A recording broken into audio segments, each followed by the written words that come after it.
কয়েকদিনের বৃষ্টিতে পেয়ারা গাছটা নিচে পড়ে গেছে।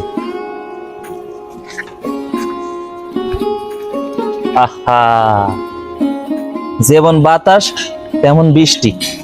গাছটা আমার বাঁধতে হবে সুপারি গাছের সাথে। ও দিয়ে দেখাও। এই হাতে হাতে ছোট ছোট কাজ করতে আমার ভালো লাগে। এখন আর পড়ার সম্ভাবনা নাই। গাছকে ভালোবাসুন, পরিবেশকে সুন্দর রাখুন।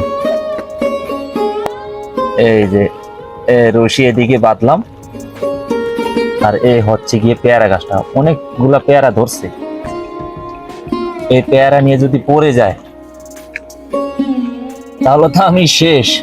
যাই হোক, এখন আর ভয়ের কোনো কারণ নাই, ওই গাছের সাথে বেঁধে দিয়েছি। মাশাআল্লাহ অনেকগুলা ধরছে, বুঝে দেখা যাচ্ছে। পাকছেও তো দেখা যায়।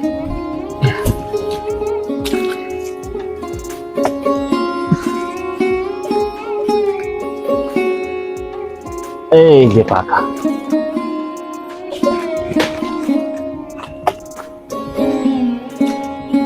অনেক পেয়ারাই ধরছে আলহামদুলিল্লাহ, অনেক পেয়ারাই ধরছে। ওদিকে ওগুলো এখনো ছোট, বড় হইতে এখনো সপ্তাহখানিক সময় লাগবে।